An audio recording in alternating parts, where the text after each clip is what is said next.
Good afternoon, everyone.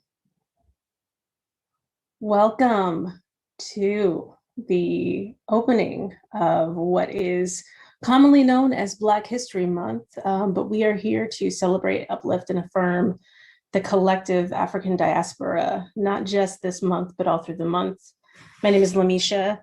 I use she, her pronouns, and I serve as the director of the Multicultural Resource Center. And we are here to welcome back to our UCSF community the wonderful Mr. Dante King. We are joined by members of the Multicultural Resource Center, the Preterm Birth Initiative, and other campus colleagues to share their wisdom and engage in a dialogue with Mr. King.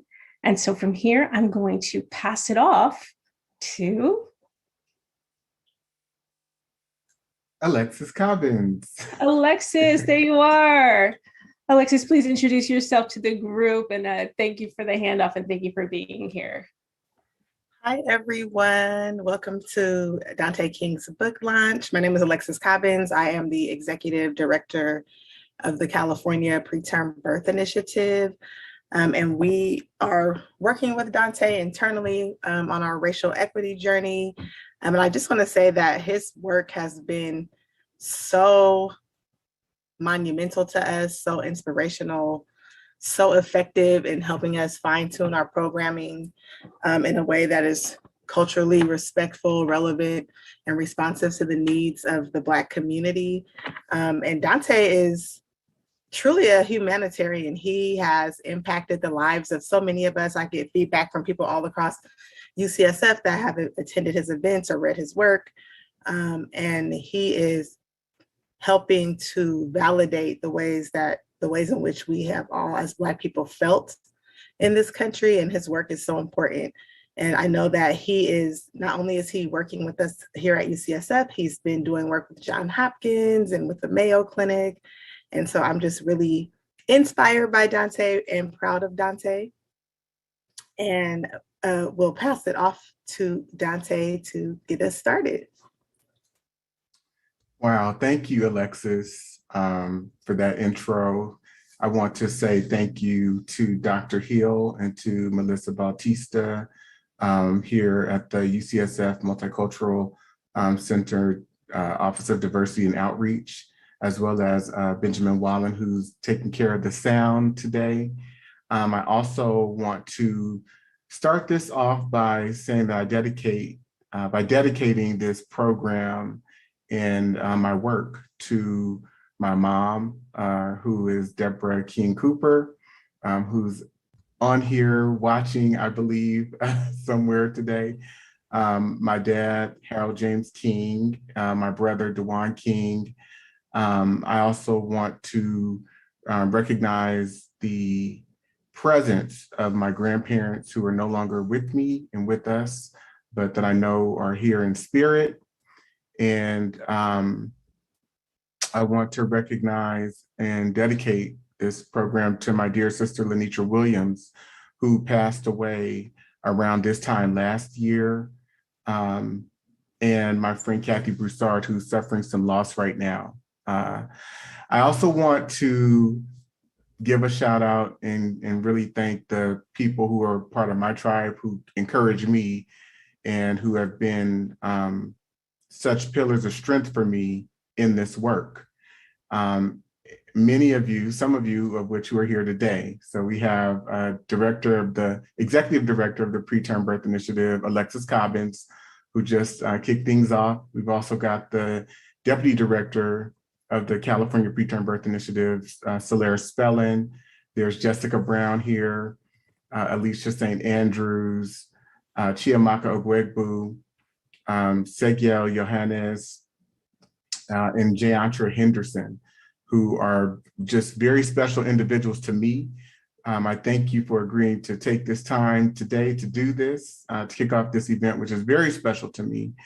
And I also want to uplift and give a special thank you again to Executive Director Alexis Cobbins and Dr. Larry Rand, who serves as the Principal Investigator of the California Preterm Birth Initiative, and the entire team over at the California Preterm Birth Initiative. You all have done so much to amplify the work that I'm doing, and it's expanded across the UCSF organization. So I'm just very grateful for all of the opportunities that have surfaced and prevailed over the last few years, where this work has been able to be embraced or presented, if you will, and embraced. And so this event today was so important because I wanted to have the opportunity to launch the book as widely as possible. And in doing so, have an initial conversation around my reasons for writing it and kind of the origins of that, what went into it.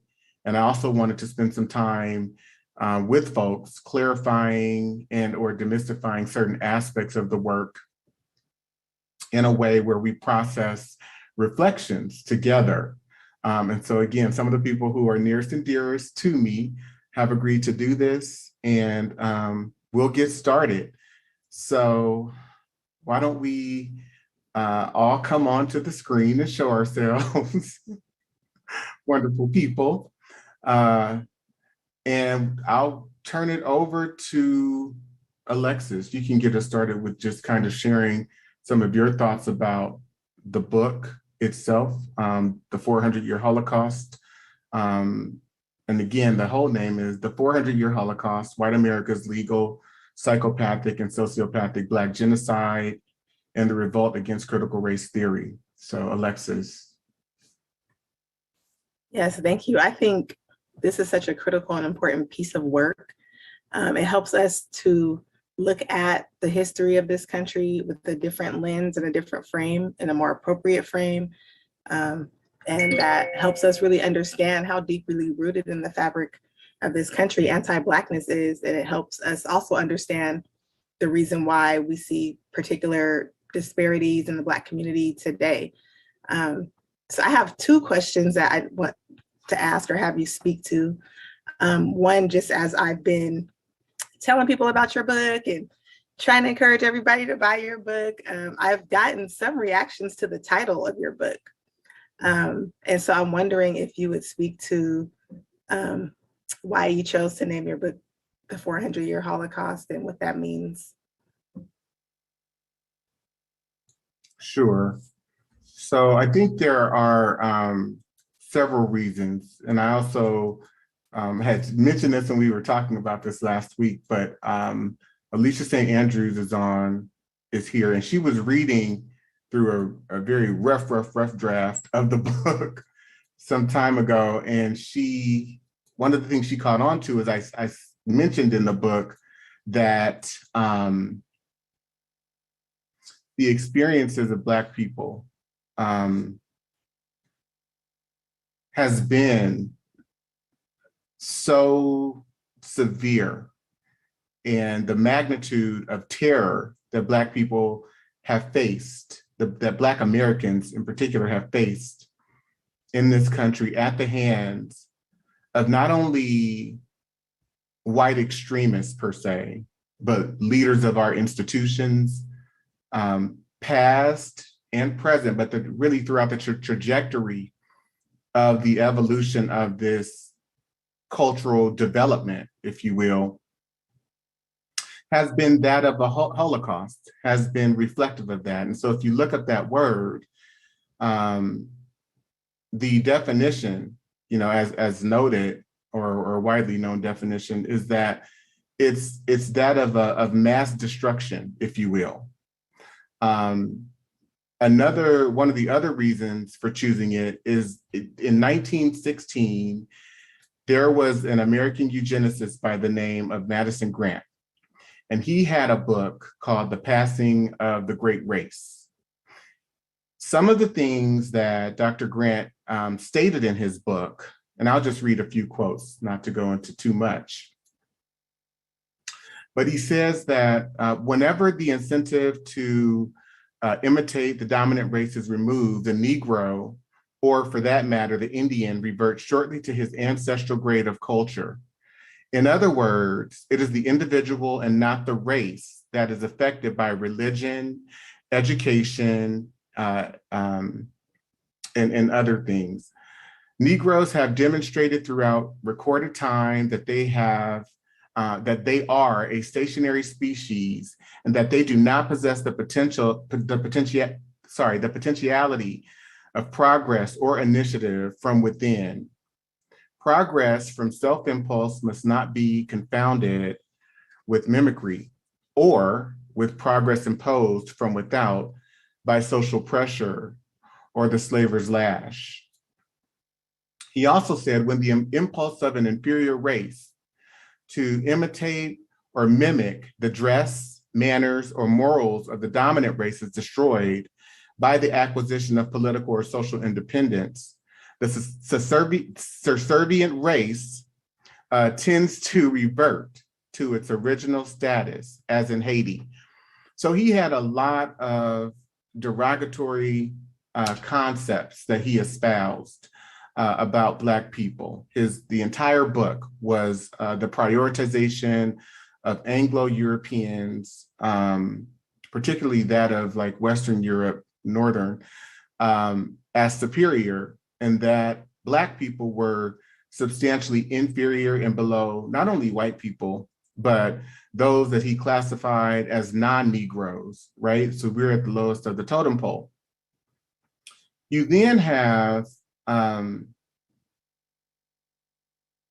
Supreme Court of the United States, who in 1927 upheld a ruling that compulsory sterilization of the unfit was legal.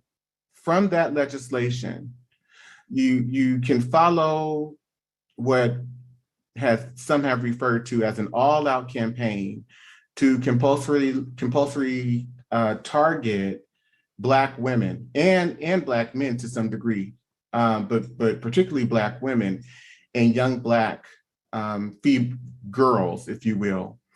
What's interesting about that is I recently was teaching a course through UCSF, and I had this doctor, an older white male doctor, say to me that when he was a resident at Duke University, this was in the early to mid 1970s, that he worked with others to locate 16-year-old Black virgins and gave them hysterectomies, okay? What is very interesting to know, and the correlation that I wanna make or connection, is that Adolf Hitler looked to Madison Grant. He looked to his work. He was a huge fan of his work. And he espoused that book, The Passing of the Great Race, should be held as a Bible, okay? And so in making the connection to the Holocaust, there are many connections to be made. And if you go back to the colonial period, you look at laws such as the law of 1669, a law in 1669 that was titled the Casual Killing Act, which basically said that it conditioned white people to be able to murder Black people and not only not be accountable legally, but to not really have any moral accountability whatsoever. And the law read that these white Anglo-Europeans would be acquitted if within the chastisement of Black people, if the Black person happened to die, they would be free and acquit. You've got subsequent laws. There's one in 1672 that provides the same thing. And it also puts a bounty on both Black people, Negroes, and Indians. And the bounty for murdering an Indian is 3,000 pounds of tobacco in cask, whereas the bounty for murdering a Black person, for murdering a Negro, is 4,500 pounds of tobacco in cask. You've got subsequent laws in 1680 that are permitting the murder and the dehumanization and subjugation of Black people. And it is explicitly building it into the cultural affect of what evolves into white America, a white America value system that is conditioning not only white people But everyone in our culture, including Black people and those who then integrate into this country later on, to be against Black people and to not have any empathy and or any psychological or moral compass when it comes to dehumanizing Black people. And so if you follow this trajectory all the way through, and I'm talking about not just looking at events, but through a legal lens of which some I will share today, it is a Holocaust. It's been a Holocaust for Black people in the most treacherous and vile ways. And we need to begin to amplify that and parade it for what it's been. And it's one of the main reasons why so many today are not wanting critical race theory, if you will, to take more commercial flight. I mean, it's been around for 50 plus years, but there's rampant reactions against it because this is the history and the perpetual culture of this country. So I'll stop there. Thank you so much for educating us about that. My second question is related, and you kind of started speaking to it already, but was there a pivotal moment, or like what got you to the place of, I need to write this book? I know that you had been doing teaching and training, but also wondering if there was like a specific thing or what got you to the point of like, I need to memorialize this in a book. Yeah, so I'll try to be brief. So a few of the reasons I'll point out, I point to many in the book that I try to state up front, but I wanted to uplift and amplify the perspectives and experiences of Black people, both past and present. Many times when we do share what we have to endure day to day, it gets played down or diluted. There isn't much of a cultural capacity or appetite to hear it, to honor it. And with so many different studies, right? There are so many bias studies, unfavorable bias studies that point to the ways in which Black people are seen and or viewed through a tainted psychology that is one that is colored by insufficiency or deficiency, et cetera.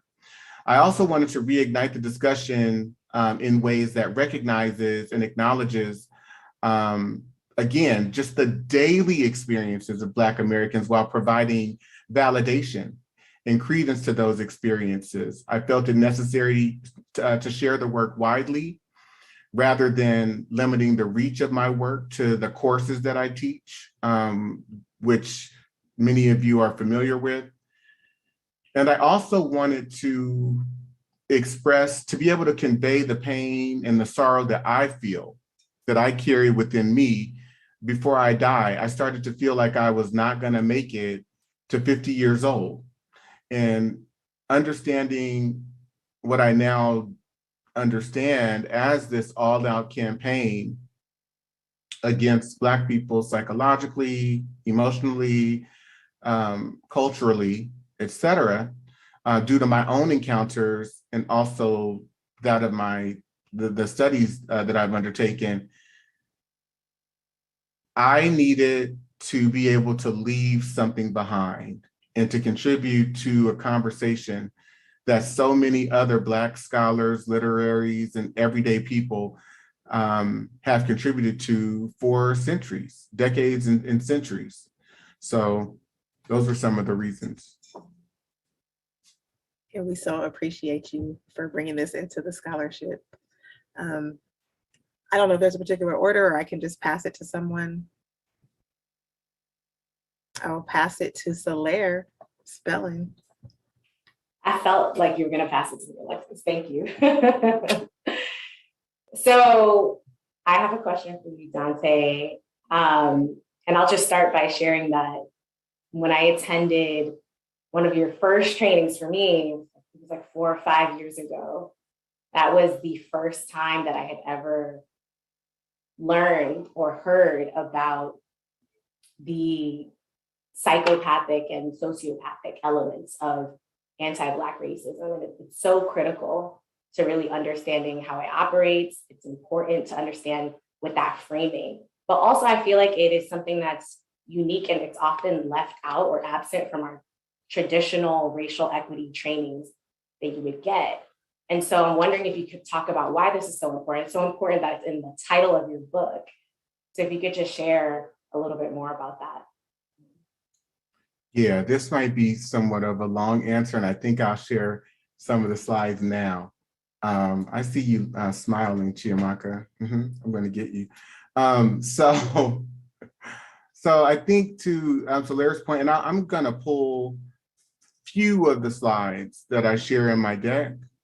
So the first one looking at, and this is just at the period to where the United States begins to form, but the Naturalization Act of that was formed between 1789 and 1791, which basically stated that America was being founded as a white country, along with the Constitution. But this particular piece of legislation is extremely explicit because it says that in order to become a citizen, that any alien being a free white person, so you have to be white, and you have to have resided within the limits and under the jurisdiction of the United States for the term of 2 years. But this grants all rights, all privileges. So the United States is founded on white supremacy. It's also founded upon the cultural affect of anti-Blackness that has already been built through the colonial period. And I spoke of some examples a moment ago. I give a pretty extensive definition in my book around anti-Blackness, but anti-Blackness, in the short version, involves the criminalization, hyper-negativity, hyper-scrutiny, and negative positioning of Blackness through American institutions, right?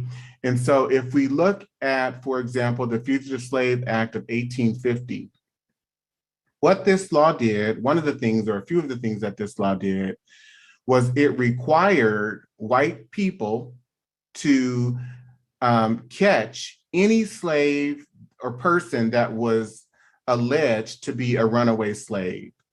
And it did not exempt free Black people at all. So if white people suspected, which is very key, if they suspected that a Black person was a runaway slave, they could remand them and turn them in. And I believe they were paid $1,000 if they did so, right? So you've got the systems of white capitalism and economics working with the government to facilitate all-out terror on Black people. It also amplified and administered in a way, or gave credence to, white suspicion that a white person who is a citizen, any person could suspect that a Black person is a runaway slave or shouldn't be anywhere at any given time. It reinforced rather, not legitimized, because there's white suspicion and white comfort and white perspectives and existence was already legitimized and situated in the cultural context, but it further amplified white suspicion, embedding it into the legal context. I apologize for not giving a trigger warning before showing this. And this is pretty explicit, so I truly apologize if this shocks anyone. But I want to pull from this paper called Rape as a Badge of Slavery. It says, raping a Black woman was not a crime for the majority of this nation's history. First, the rape of a Black woman was simply not criminalized. And even when there was an argument that a statute was race neutral as to victimization, prosecutorial inaction and court holdings made clear the lack of recourse for Black women who were raped. In fact, a white defendant could argue that his indictment ought to be dismissed for failing to state the victim was white. You've got both by statute, and these are examples of statutes from Kentucky, Virginia, Missouri, Alabama, Mississippi, Tennessee, where Black women are exempted from rape law. There's no protection for Black women. And we know both by historical record and by the sheer numbers of the way that things prevailed and the number of mixed children, if you will, mulatto, quadroon, octoroon, as they were noted, the prevalence of those children, of that population occurring throughout the 17th, 18th, and 19th century, and also bolstered or sanctioned by laws like the law of 1662, where they basically passed laws that said that if a white man was caught, or white male or woman was caught having intercourse or having engaged in intercourse with a Black woman or man, that they would be fined, but there was no protection for actual rape, if you will. So Black women are exempted from all of these statutes. They're exempted. These statutes only apply to the protection of white women. So you've got white femininity that's protected through these laws, and just the existence of white girls and women.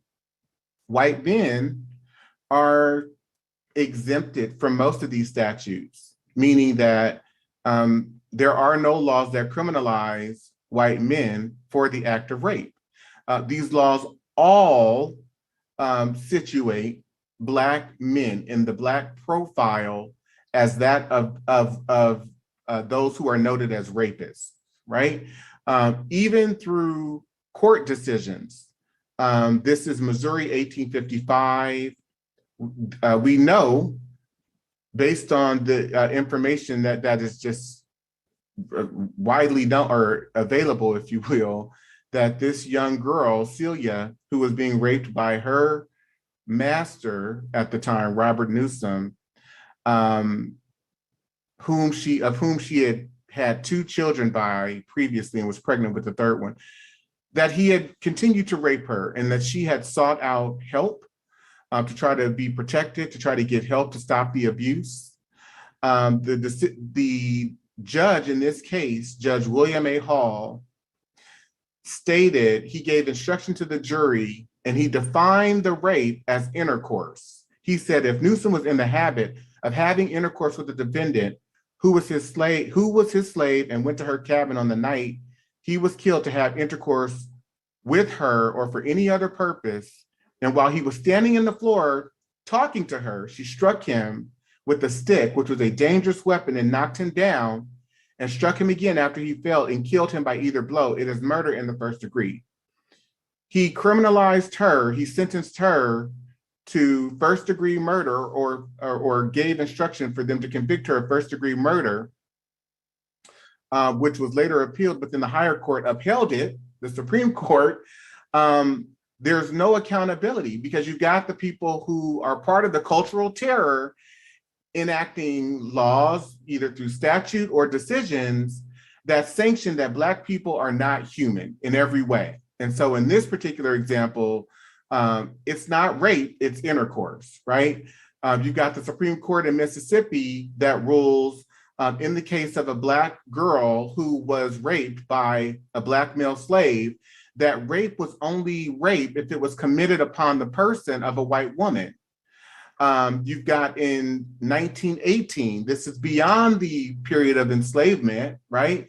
The Florida Supreme Court rendering that because Black women, they deem that Black women come from a race of people who are immoral in nature, that Black women can't be raped. What has been said by some of our courts about an unchaste female being a comparatively rare exception is no doubt true, where the population is composed largely of the Caucasian race.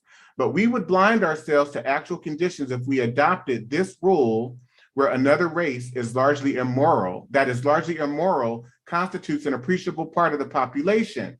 So because Black women are Black and are immoral, they can't be raped, right? We see this again in the case of Recy Taylor, with the lawyer in this case who's representing the defendants who actually raped her. This is in Abbeville, Alabama. He's saying to her husband, it says here in the article, "Nigger, ain't $600 enough for raping your wife?" The governor of this state failed to bring charges against the rapist initially, but then Rosa Parks, who rallied vigorously on behalf of Recy Taylor, she was able to garner enough attention to the case where they convened a grand jury, but they still didn't convict them. And so you've got this attitude, if you will, that we even see with people like President Abraham Lincoln, who says in 1858, I will say then that I am not, nor ever have been, in favor of bringing about in any way the social and political equality of the white and Black races, that I am not, nor ever have been, in favor of making voters or jurors of Negroes, nor of qualifying them to hold office, nor to intermarry with white people. And I will say, in addition to this, that there is a physical difference between the white and Black races, which I believe will forever forbid the two races living together on terms of social and political equality. And inasmuch as they cannot so live, while they do remain together, there must be the position of superior and inferior.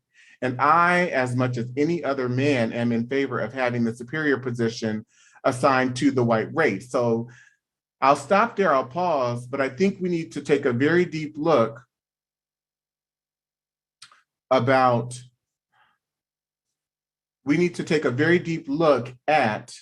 the ways in which this culture and its leaders, through a legal perspective, through a cultural perspective, through a functioning and functional perspective, has been designed to create a psychology that is indeed psychopathic and sociopathic towards Black people.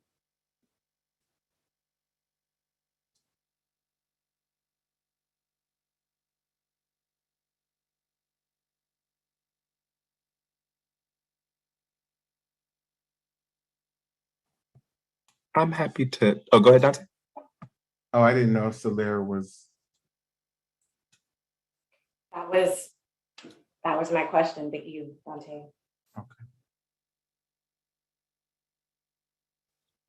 And I'll second that. Thank you for unpacking that, Dante. It just kind of shows the sheer attention to detail and depth that went into the entire book. And I feel like that was a strong example of it. My question focuses more on kind of your process for writing the book and the approach that you took. And yeah, could you just walk us through that a little bit? I know it was just a lot of content to get through, a heavy emotional impact. And so could you just walk us through, how you approach that both from a procedural standpoint, but just handling also the personal impact of compiling this work as well? Yeah, I think what was most difficult in this process was deciding just how much. I've got thousands of examples that I could have used or leveraged, and I do go through a pretty substantial number of examples when I teach the course, especially if I'm doing like a 12-week series, or even in kind of the 2-day series, we go through how this psychology and how these attitudes from a regulatory standpoint and all of America's institutions, and from a cultural standpoint, have been infused and were infused and perpetuated and reinforced throughout American institutions, particularly in the medical field.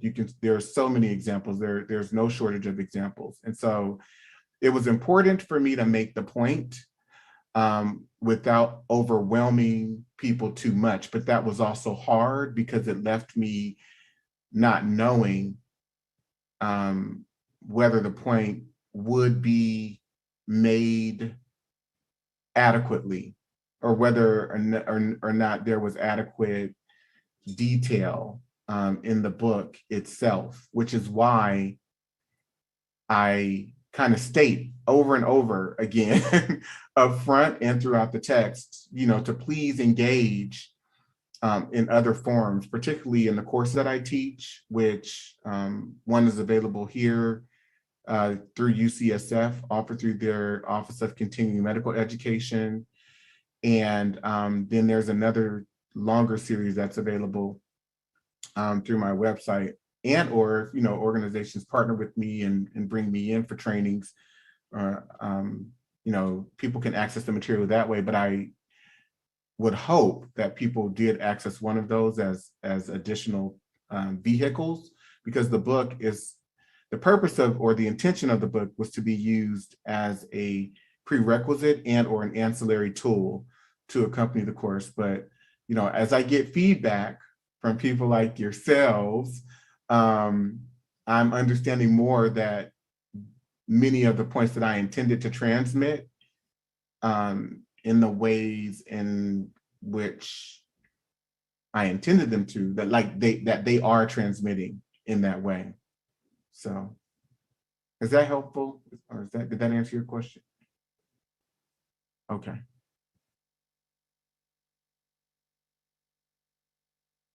Who's next? I see. Oh, I'll let you call. Oh, go ahead, Jess. Oh, yeah. I'm just taking a moment from all that you broke down, and I appreciate Chiamaka resending us back to like why you wrote this book. And this question may take us back to what you've already explained, but I think for me, and we always talk about this, I always thought about, what it means to be a good Black. So following the rules, making sure I've done everything well, I'm non-threatening, I'm educated, and that would absolve me from experiencing racism. And what you just explained to me right now, or you just showcased us right now about this false ideology of white morality. I'm wondering if you could really unpack that a little bit more and how that plays into the psychopathy of anti-Blackness, and how with all these laws that you listed, there's also this moral standing, or this false moral standing by, white supremacy standards on what morality is and what that looks like. And I was wondering if you can unpack that a little bit more with us with everything that you just discussed. I hope that makes sense. Yes, it does make sense. So I'll give actually one example, going back to the colonial period, because I think it's more easily seen, if you will, in looking at this. And I think to understand that during the colonial period, America is being established as a Christian country, right?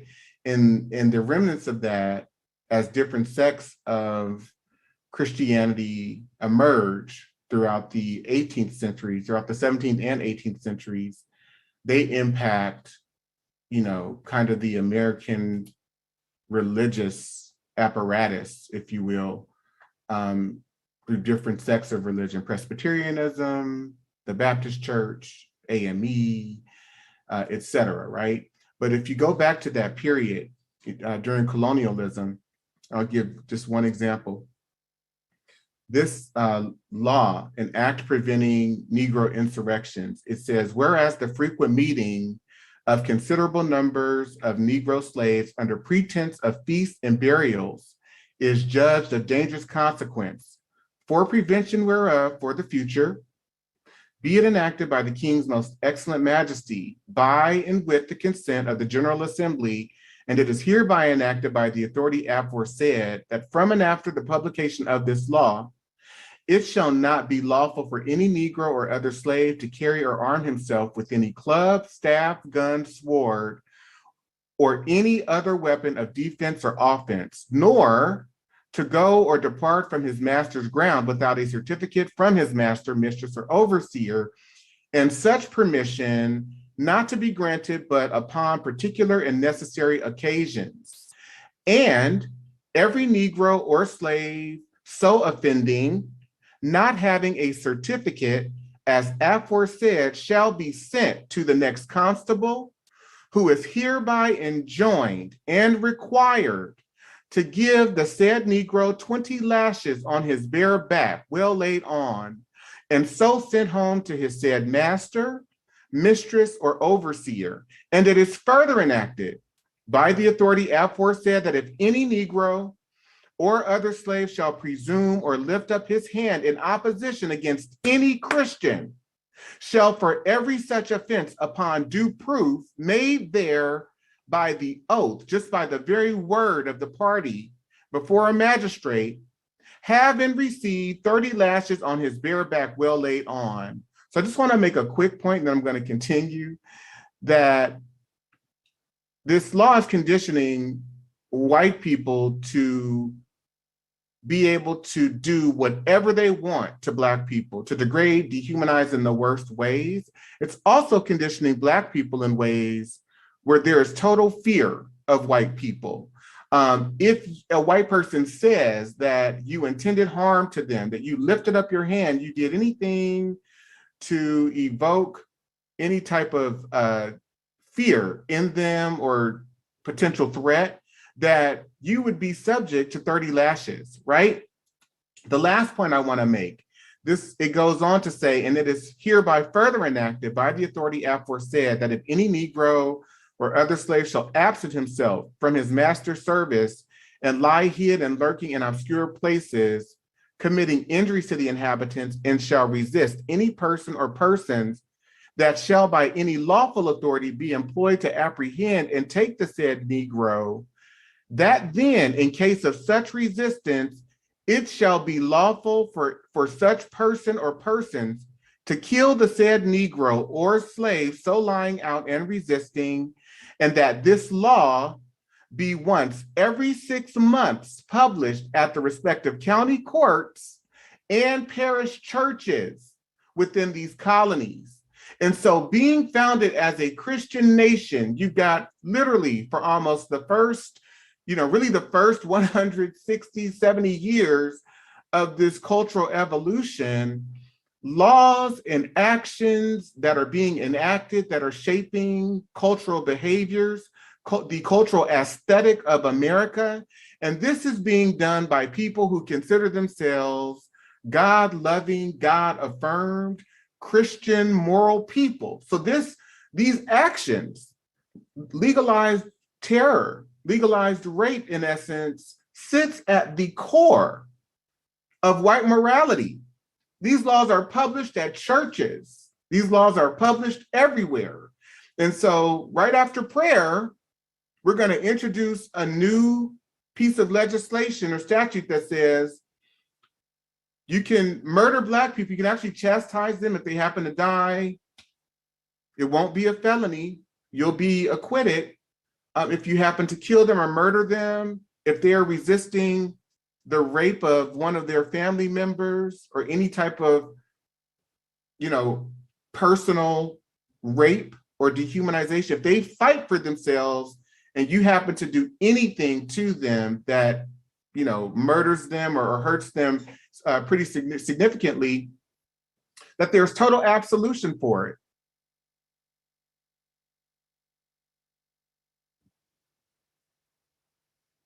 Dr. Hill?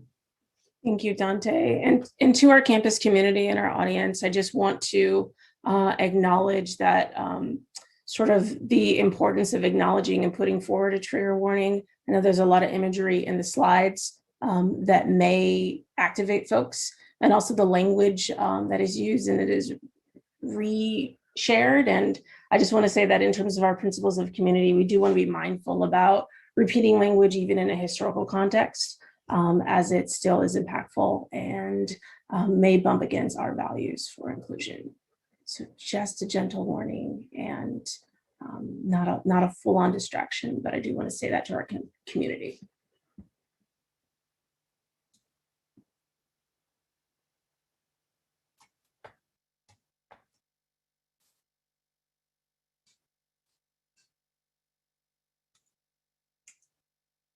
Who's next?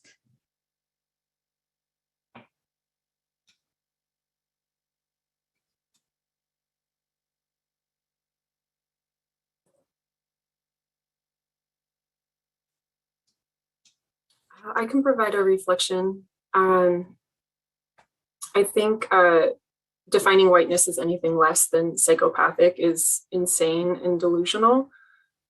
And reflecting on me and my white ancestors who traded our humanity for laws and institutional power. And that's what's crazy. And being able to define whiteness as psychopathic has been a true gift of sanity, which I hope more people can receive from Dante's work. And that leads me to my question for you around reading your book, in that many of us gratefully received and experienced your work and the depth of your research around anti-Blackness and white psychopathy through your trainings and through community organizing and policy and advocacy work. And hoping you can just talk more about the connection between your book and your training and the actions that you've also inspired people to take, and how readers and people in your trainings can continue to join you for further learning and action. Thank you for that reflection, Alicia. And you know, this framing and the language that's used in this text, which is very strong, and I know that it may resonate for some. I know I'm getting feedback from all Black people, many Black people of different walks of life, who are saying to me that the book resonates for them, with them deeply. And on the other side of that, I'm getting feedback from a lot of white people who are unhappy about the language that I've used in the book. They think it's strong, radical. There's offense taken to the word Holocaust. I mean, someone even wrote a question in the chat that I want to get to as well, about the imagery on the book cover, right? And how that is reflective of imagery that they are familiar with that's linked to the Jewish Holocaust. And I think that there's room to raise up how these experiences have been very similar in nature, but also how they've been structured and contrived in different ways. And while there are shared experiences in terms of both the psychological, emotional, and physical terror that these groups have experienced, that all of our ancestors, for those that have been impacted by these things, that all of our ancestors have experienced, we also need to be able to look at the ways in which, in a very nuanced fashion, the ways in which these experiences took flight, and they differed as well. And so when I saw the picture, for example, in terms of the imagery that I saw on the cover, I'm going to get back to your question too, Alicia. It was reflective of internment camps that both Black people were subjected to. We don't necessarily call them internment camps per se, we call them plantations, but they were internment camps. We don't call it in criminality or imprisonment, we call it slavery or enslavement, but those were prison camps that Black people were on. And the fact that there can sometimes be a lack of deference to that, or a lack of an ability to hold it or recognize and or see it as such, or even in a similar context, speaks to the way in which anti-Blackness functions, right? That we can't really hold the Black experience. We've got to say, well, this group experienced this, and this group experienced this too, and this group experienced that. And I'm able to hold them all, and I don't feel the need to ever try and hold them together to minimize or delegitimize one experience over the other. I'm able to hold them all. And so I think we need to get to a point where we're able to question what is it that compels us to want to diminish and or minimize the magnitude of anti-Blackness and how it has functioned both past and present? I think the courses that I provide, especially in the longer ones, provide the space to be able to do that. Because I think when you spend many hours with this material, and especially considering it through a legal frame, you can begin to, it becomes clearer. You can, one can begin to analyze it and synthesize it and reframe it in a multitude of ways that just aren't possible if you only read the cover or the excerpt from the book that's posted on Amazon and then you form an opinion about it. One of the things I say up front in the book, in a letter that's pinned to Black people, is that I do believe many Jewish people will be able to relate to this text based on what's stated within it. But again, you won't get that if you don't get the book, if you don't read it. So hopefully that was insightful. Thank you, Alicia. Segel, and then JJ. Dante, thank you so much.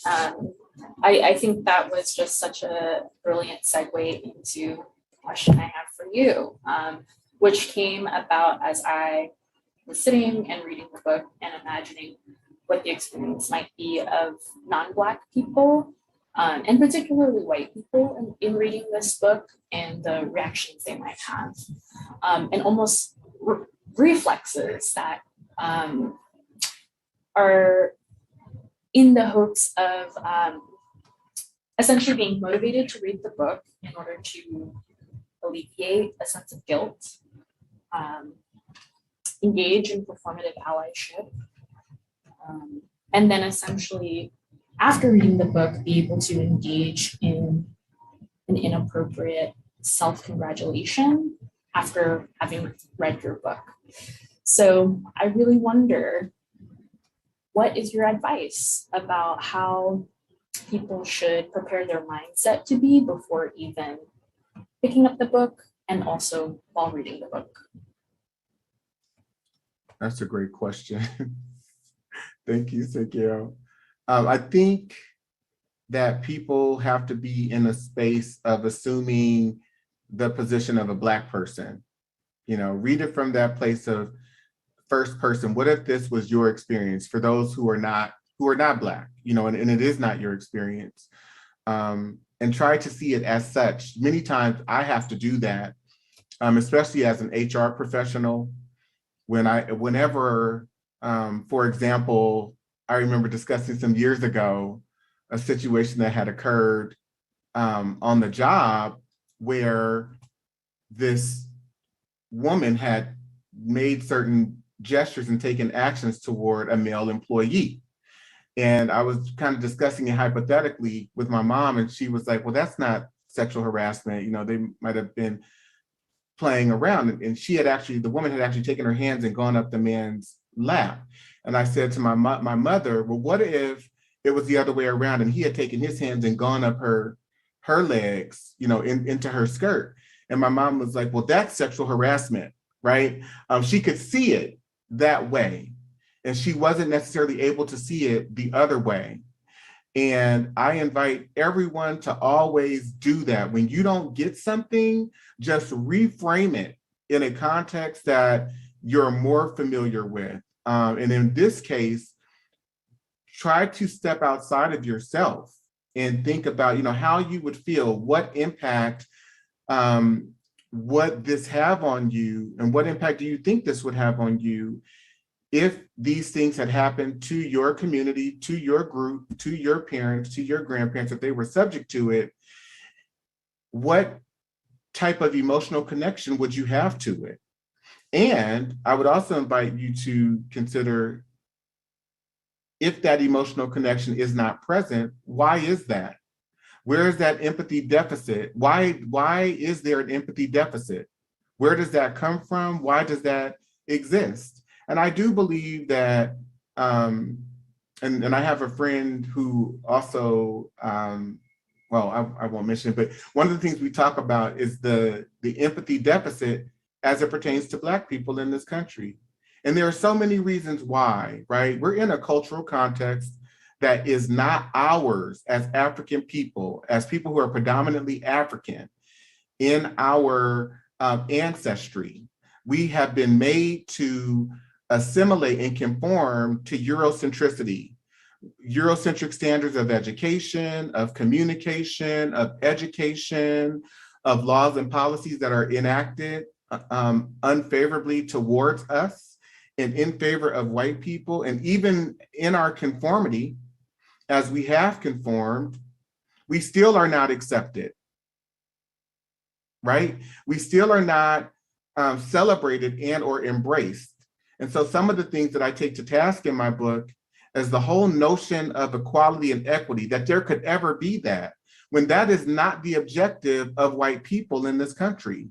Their objective has been to be superior and to remain superior in everything. And that is the way that the culture has been designed. And it also has been designed in ways that plays tricks on African Americans. And this is true for other groups and races too, but I'm dealing with the way in which, in my observation, in my studies, I have analyzed and or have come to understand how this occurs. But it plays tricks on us so much so that we can be in 2022 and be proud of the first Black this, or the first Black that, or the first Black, when that whole setup or arrangement is a mechanism of oppression. It's a narrative that perpetuates the oppression and keeps the oppression going. And if we're guided to celebrate incremental progress, then we will also be striving for, seeking, and celebrating incremental progress. And I believe that in doing these things, it just perpetuates a situation of lack and of dehumanization for Black people. Because we always are comparing Black progress and the progress that Black people have made to the conditions of enslavement, of that of our ancestors who were dehumanized. There aren't many conversations that take the situation of Black people and compare the progress of Black people to that of white people, because if we did that, we would come up with a different sum total. We wouldn't see the progress as incremental progress. We would have a different, it would have a different meaning for us all. And so there are a lot of things that I mean, and then not just myself, I point to so many other people that I reference in the book, which I hope that you'll go and get some of their books too, such as Tracy O'Neill and The Exceptional Negro, Dr. Ibram Kendi and his book around, Stamped from the Beginning, which was his first book, and then How to Be an Anti-Racist. You've got Dr. Bobby Wright and the Psychopathic Racial Personality, Dr. Alvin Poussin. I mean, there's so many people that have taken these things to task, and I believe that it's important that we reignite these perspectives in the literature that has been provided for us to own this conversation from our experiences. I said, one of the things I'll say, and I'll be quiet, is that Black people are the experts on racism. Black people are the experts on anti-Black racism. And Malcolm X said that roughly almost 60 years ago. He says, Negroes in this country are the authority on it. And I agree with that.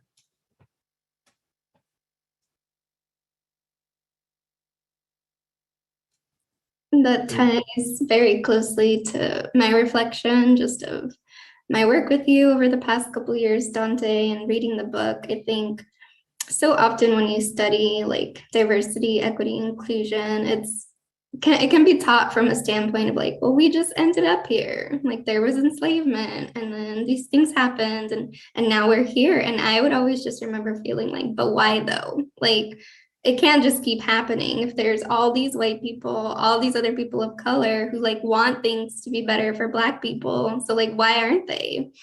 And you really just highlight the intentionality and the construction and like how closely tied all of our institutions are into upholding anti-Blackness and white supremacy. And like working with your material, it's such a wide range of emotions. I feel like it's like hopelessness, despair, depression, anger, frustration, rage.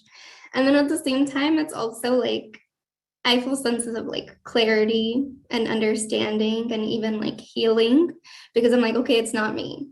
It's not me. Like, I know something's off here. It's not my family. It's not other people that I love. Like something in the system is, it was built this way. And so I think especially for Black people, like just being met with all the triggering things, the trauma, like the real history, like what do you really want Black people to be able to take away from the book? I want us, and thank you so much, JJ, for framing that question the way that you did. I want Black people to take away exactly what you said, that everything about what we experience in this culture that we find as lunacy or as crazy or as abusive, that it's valid, that there's credence to this experience, that it is not just microaggression, right? And I think using language like that, microaggressions or racism, which really is an ambiguous term, does not speak to the severity of the experiences and the violence that we endure, that we have had to endure, both past and present. And I'm going to give you another example of this, right? So you've got in the United States v. Cruikshank in 1876, the Supreme Court ruled that the 14th Amendment was not designed to protect individuals against the actions of other individuals, but only from those of the state itself, right? So actions that are taken by the state. This ruling came about because in 1873, you had the Colfax Massacre, where Black people who were trying to exercise their right to vote, they were attacked by white people who did not want them to participate in the elections, right? And so there were 100 to 150 Black people who were massacred.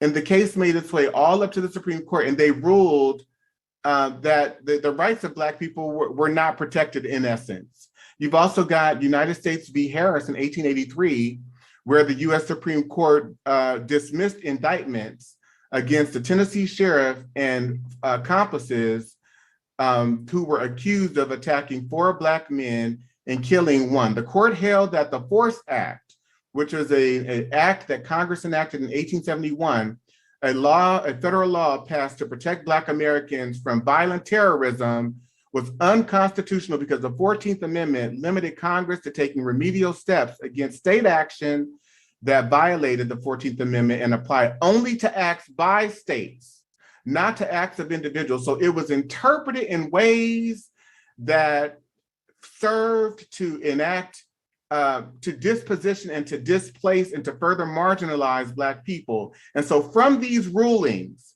you've got lynchings, mass lynchings that occur from this period into the mid 20th century, into the present, really, that have continued to go on.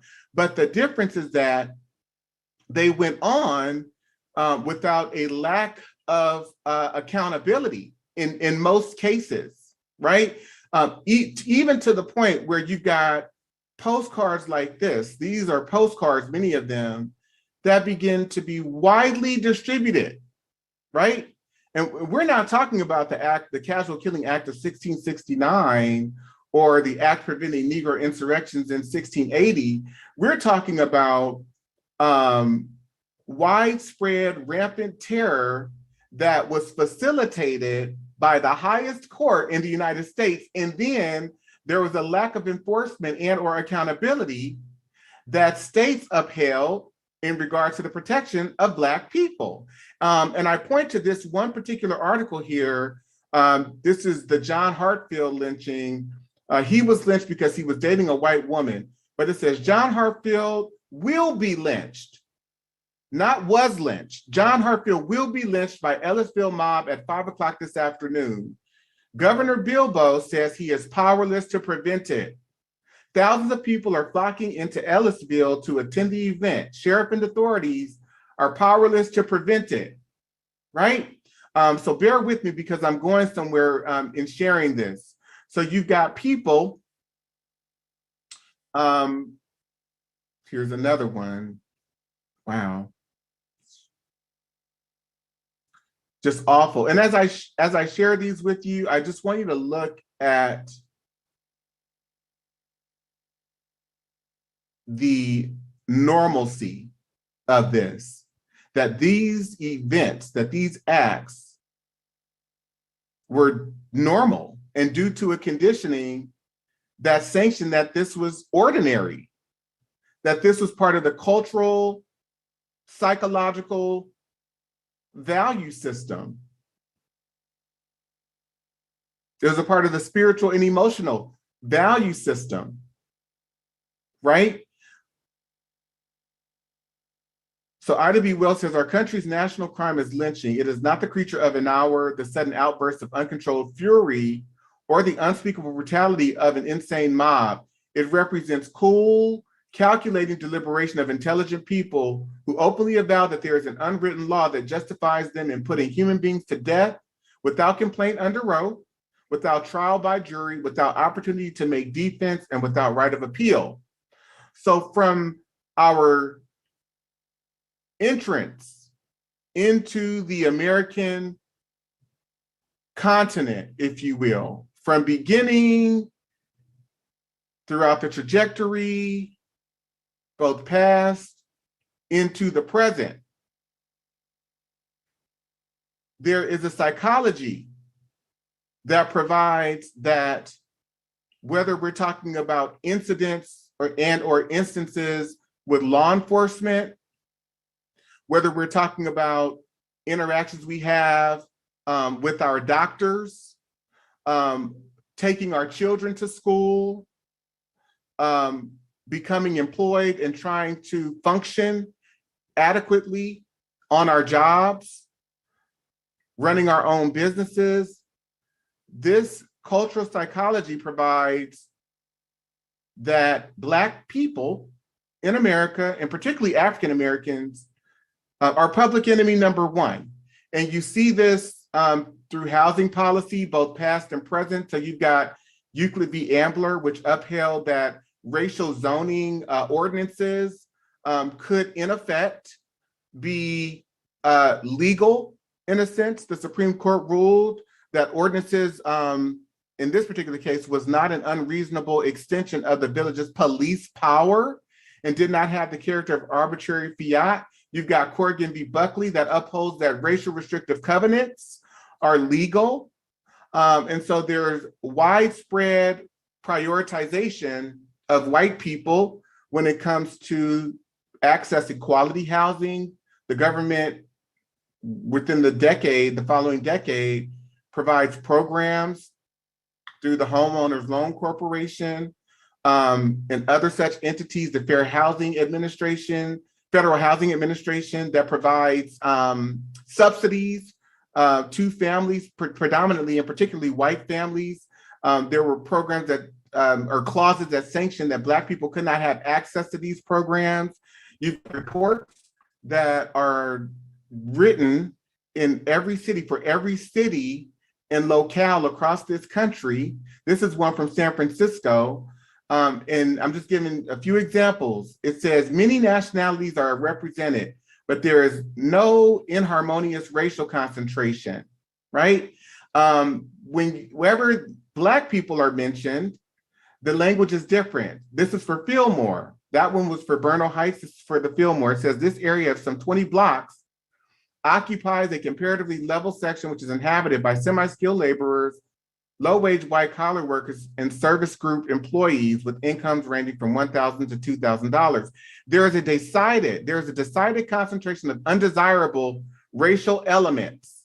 More than half the Negro population of San Francisco are located here, and it is considered a highly hazardous area. If you go to Oakland, the same thing here. This is a zoning report for Oakland. Down at the bottom, under clarifying remarks, it says population increasing slightly due to tendency toward multiple residential.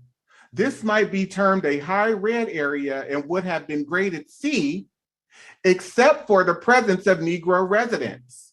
And so you can come to 2022, and it says a Black couple erased themselves from their home to see if the appraised value would go up. It did, by nearly $500,000. So when this Black couple they erased all of their photos from their home, they took anything out that would signify that a Black family lived there, and they had their white neighbors stand in for them. This is here in the Bay Area. In 2020, between 2020 and 2021, the appraisal went up almost $500,000 when the white neighbor stood in. So President Richard Nixon, and I think we have to listen to what people have told us. He says you have to face the facts. The whole problem is really the Blacks. The key is to devise a system that recognizes this without appearing to, right? And that's 1969. So you go to people like Dr. Alvin Poussani, he says, I think we have to establish that white racism is a mental illness. Many white social scientists would like to define racism as something that is normal, as a cultural variant. As long as we approach it that way, we really do not deal with the pathology of racism itself. It's like saying that cancer, because a lot of people have it in this society, is somehow normal. Dr. Bobby Wright, in his work, The Psychopathic Racial Personality, he says, in their relationship with the Black race, Europeans are psychopaths, and their behavior represents an underlying biologically transmitted proclivity with roots deep in their evolutionary history. The psychopath is an individual who is constantly in conflict with other persons or groups.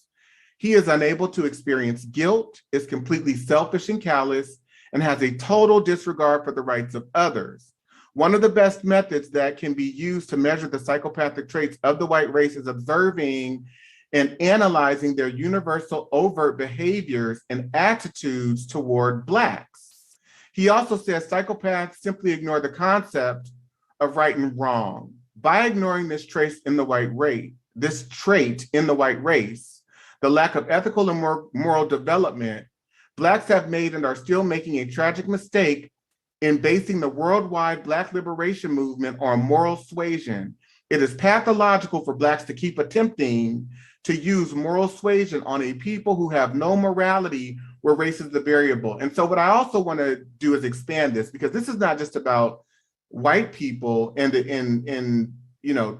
but this is more so about a culture that was built by white people, that white people have controlled, that white people have facilitated in a psychology that has been widely disseminated and adopted by everyone in American culture, even Black people. It's been adopted by anti-Blackness has been adopted, and principles of white supremacy have been adopted by the Asian community, by the Latinx community, definitely by the Black community, by us all. And so there are ways in which we deal with Black people in this culture that, as a default, come from a negative place, and that we need to understand that these things have been built into the culture over time. So you go to Dr. Randy Borum, and I also quote from his work as well. He says, the transition into becoming a terrorist is rarely sudden and abrupt. What we know of actual terrorists suggests that there is rarely a conscious decision made to become a terrorist. Most involvement in terrorism results from gradual exposure and socialization towards extreme behavior. And that's what all of these laws have done in terms of facilitating and enacting a culture that is hostile to Black people, even so that we could have this Black fifth grader, this Black male who went into a Safeway last year to buy his lunch once San Francisco returned our children back to school in person. He went in, his mom was out in the parking lot. She gave him money to go in, and the store security, employees of the store accused him of stealing. They stopped him in the store, would not let him go. You've got 4 12-year-old girls who, at the beginning of 2019, were strip searched because the school suspected that they were high because they were laughing and being giddy. And so they strip searched these 4 12-year-old girls. You've got Dr. Susan Moore, who was being treated for COVID-19 in the hospital. She was trying to let the physician know what she needed in terms of care because she was his colleague, and he accused her of being a drug addict. So I want Black people to know, going back to your question, JJ, and I want all people to know that this is more than implicit bias. This is not just about fragility. This is about an inherent fear of Black people and the pathology of Black people that has been built into this culture, and it is widely disseminated, and it shows up in infinite ways. There's not just one way, infinite ways.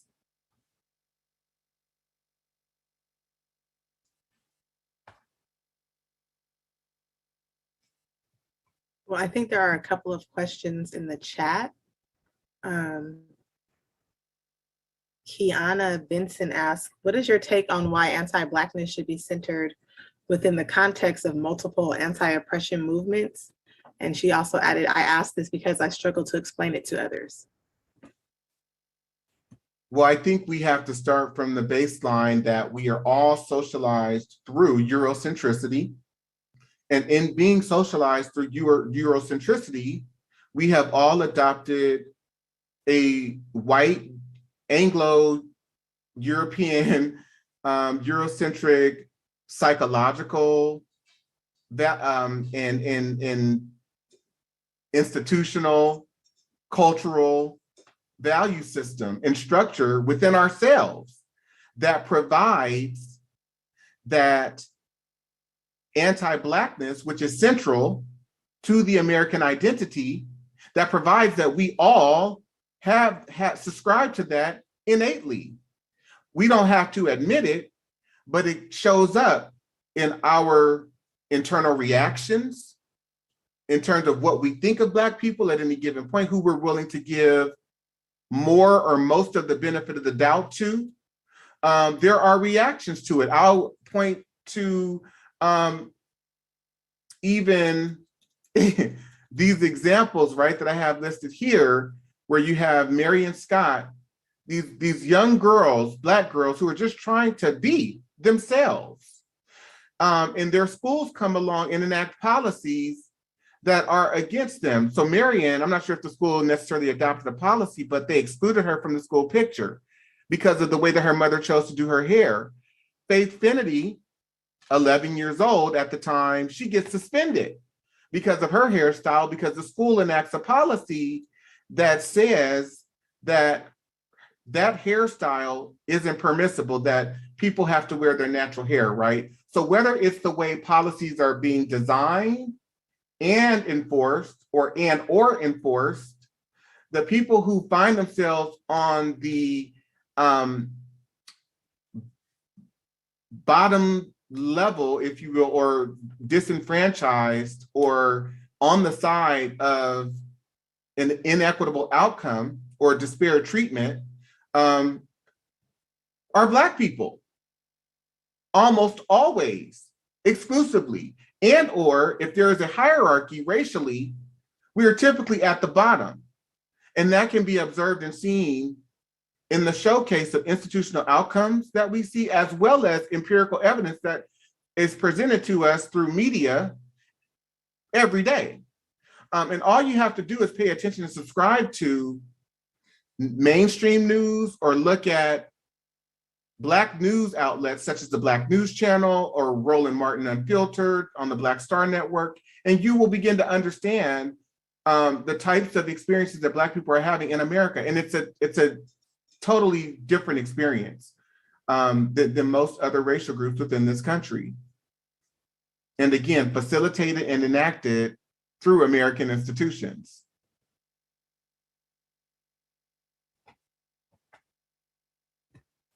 There's another question from Bardia Faramand.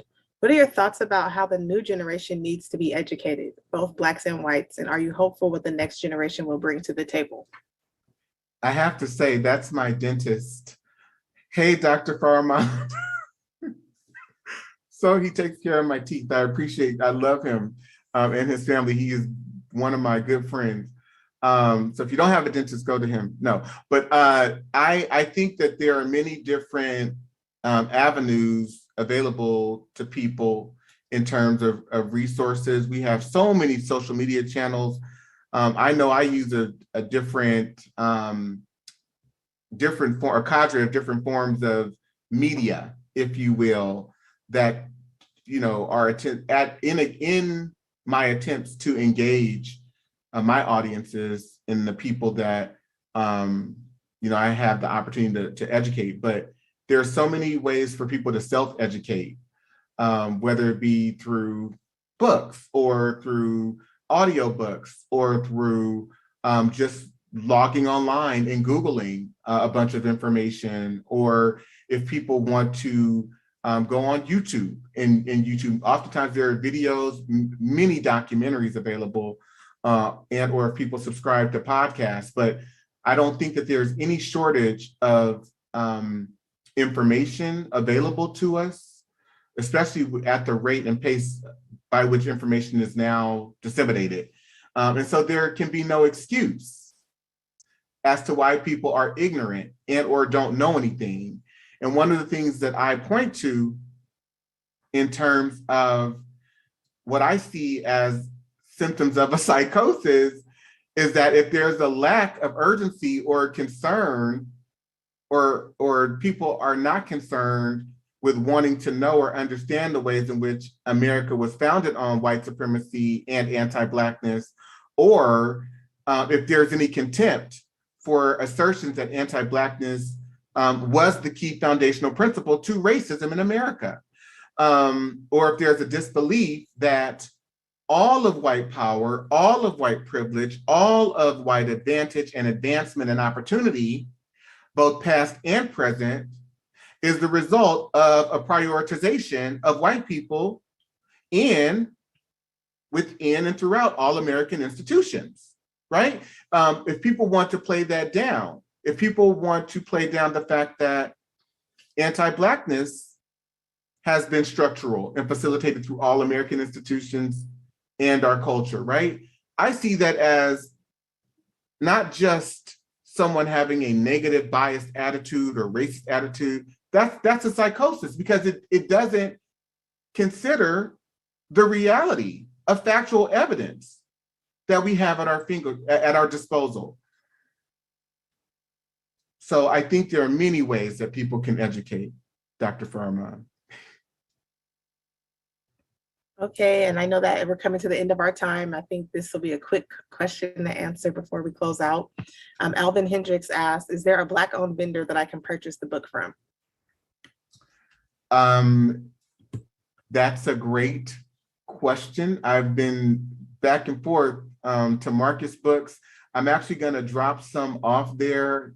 So to Blanche Richardson, if you are on, I'm going to bring some books by and just co-opt them, because I'm not sure if it's available through Ingram. But I would, if you all could go out to Marcus Books here in Oakland, California, to purchase the book, and or if you want to order the book from them, I strongly suggest and recommend that you do that, because we do want to support Black-owned businesses, and particularly Black-owned bookstores.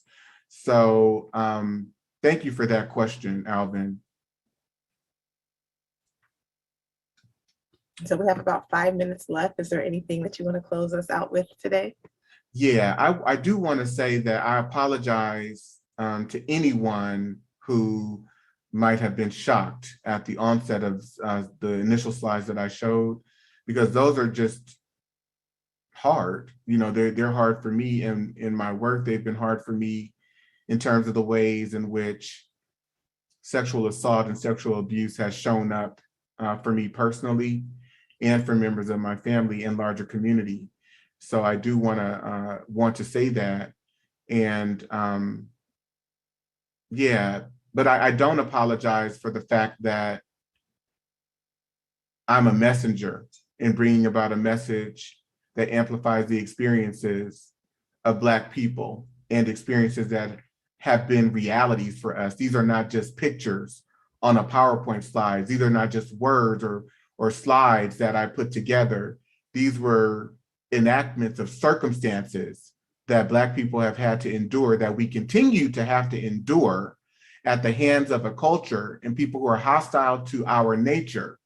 So, you know, anyone needing a trigger warning, I would ask you to think about the ways in which none of us were warned, none of our ancestors had warnings that they would be subjected to cultural terror, both through lynchings, rape, and the perpetual abuse that we see so many Black people enduring in the present. There's no trigger warnings for that. You know, so I would even offer for people to think about, where does that come from?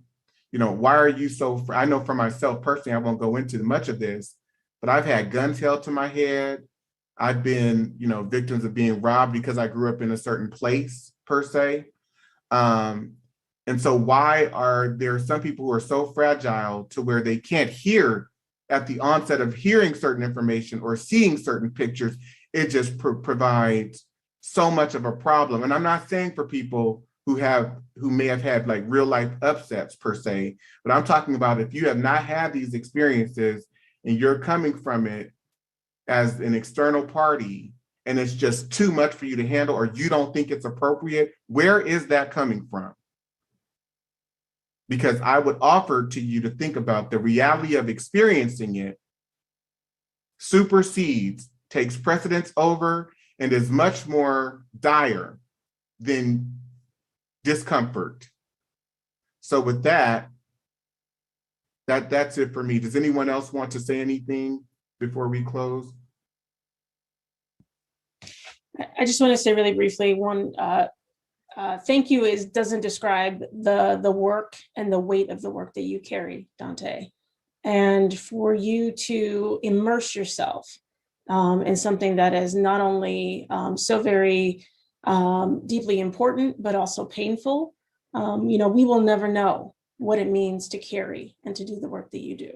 And so thank you doesn't say enough for that. And to really acknowledge and to recognize that the lived experience of trauma for many, but exclusively for Black identified folks, historically and present, is very, very real. And even though we can talk about our experiences and find the silver lining and do things that we do in the spirit of resilience, does not mean that it is not done with great sorrow and holds great pain.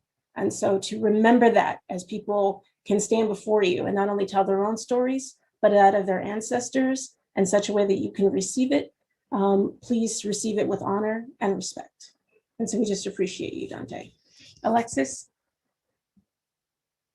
I just want to acknowledge to everyone that there is some information in the chat. If you have not yet read the book and want to read it, you have time to go out and get the book. And then there will be a Q&A session held with Dante on Tuesday, March 15th from 12 to 1:30. The information for that event is in the chat, so you can come back to that to ask Dante any questions that you may have after reading the book. And we want to thank you all for attending. Thank you so much, everyone, for attending. The link to my website is also in the book as well. So please go subscribe there for updates. You can also get the book from the website as well if you cannot make it out to Marcus Books.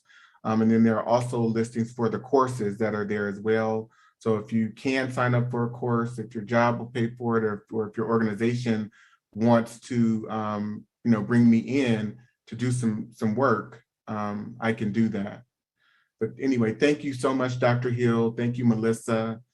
Thank you to all of you on this panel who agreed to share this moment with me. I love you and I appreciate you.